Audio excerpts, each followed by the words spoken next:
ಸ್ನೇಹಿತರೆ, ಯೂನಿಕ್ ಫುಡ್ಗೆ ಸ್ವಾಗತ. ಇವತ್ತು ನಾನು ಮಾಡ್ತಾ ಇದ್ದೀನಿ ಹೆಲ್ತಿಯಾಗಿರೋ ರಾಗಿ ದೋಸೆ. ಎಲ್ಲರೂ ಬಯಸೋಂಥ ರಾಗಿ ದೋಸೆ, ಮಕ್ಕಳು ದೊಡ್ಡವರು ಎಲ್ಲರಿಗೂ ಇಷ್ಟ ಆಗುತ್ತೆ. ಹಾಗೆ ಇದು ಹೆಲ್ತಿ ಕೂಡ. ನೀವು ಮಾಡಿ ಅಂತ ತೋರಿಸ್ತಾ ಇದ್ದೀನಿ. ಈ ದೋಸೆಗೆ ಬೇಕಾಗುವ ಇಂಗ್ರೀಡಿಯೆಂಟ್: ರಾಗಿ ಹಿಟ್ಟು, ಅಕ್ಕಿ ಹಿಟ್ಟು, ರವೆ. ಇವು ಮೂರನ್ನು ಮಿಕ್ಸಿಗೆ ಹಾಕಿ ರನ್ ಮಾಡೋಣ. ಜೊತೆಗೆ ಸ್ವಲ್ಪ ಮೊಸರು ರುಬ್ಬಿದ್ದೀನಿ. ಇದಕ್ಕೀಗ ಸ್ವಲ್ಪ ಮೊಸರು ಹಾಕಿ ರುಬ್ಬಿದ್ದೀನಿ. ಹಸಿಮೆಣಸಿನ್ಕಾಯಿ, ಇದು ಮಕ್ಕಳಿದ್ರೆ ಬೇಡ. ಕರಿಬೇವಿನ ಸೊಪ್ಪು, ಕ್ಯಾರೆಟ್ ತುರಿ, ಕೊತ್ತಂಬರಿ ಸೊಪ್ಪು,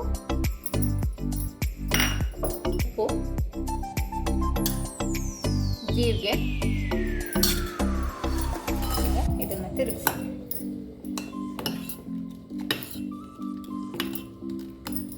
ರಾಗಿ ದೋಸೆ ಚಟ್ನಿ ಮಾಡೋಕ್ಕೆ ಒಂದು ಬಟ್ಲು ಹಸಿ ಕೊಬ್ಬರಿ, ಸ್ವಲ್ಪ ಹುರ್ಗಡ್ಲೆ, 2 ಹಸಿಮೆಣಸಿನ್ಕಾಯಿ, ಹಸಿ ಶುಂಠಿ 1 ಇಂಚು, ಸ್ವಲ್ಪ ಕೊತ್ತಂಬರಿ, ಸ್ವಲ್ಪ ಉಪ್ಪು, ರುಚಿಗೆ ತಕ್ಕಷ್ಟು ಮಿಕ್ಸಿ ಮಾಡೋಣ.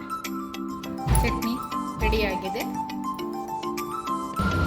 ಈಗ ದೋಸೆ ಮಾಡೋಣ. ಸ್ವಲ್ಪ ಎಣ್ಣೆ ಹಾಕಿ, ಈರುಳ್ಳಿ ಹಂಚಿಗೆ ಎಣ್ಣೆ ಸವರಿದರೆ ಹಂಚಿಗೆ ದೋಸೆ ಹಿಡಿಯಲ್ಲ.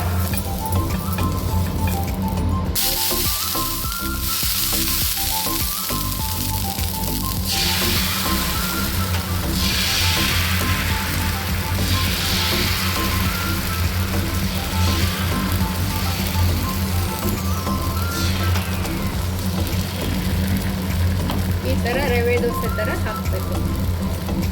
ಆಮೇಲೆ ಇದು ಹೆಲ್ತಿ ದೋಸೆ, ರಾಗಿ ದೋಸೆ ಆರೋಗ್ಯಕ್ಕೆ ಒಳ್ಳೆಯದು ಅಂತ ಈಗೆಲ್ಲ ಜಾಸ್ತಿ ಜನ ಮಾಡ್ತಾ ಇದ್ದಾರೆ. ಆರೋಗ್ಯವಾಗಿರುತ್ತೆ, ನೀವು ಮಾಡಿ. 1 ಸ್ಪೂನ್ ಎಣ್ಣೆ ಹಾಕ್ತೀನಿ. ಹಾಕದೇ ಇದ್ರೂ ಬರುತ್ತೆ, ತೊಂದರೆ ಇಲ್ಲ. ನೋಡಿ, ಬೆಂದಿದೆ. ಎಷ್ಟು ಚೆನ್ನಾಗಿ ಬಂದಿದೆ ಅಂತ ನೋಡಿ.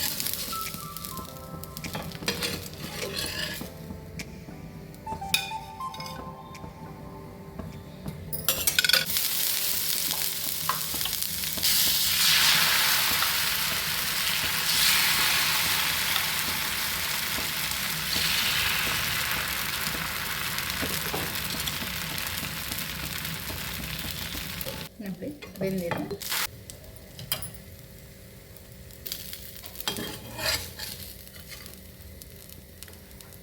ನೋಡಿ, ರೆಡಿಯಾಗಿದೆ ದೋಸೆ.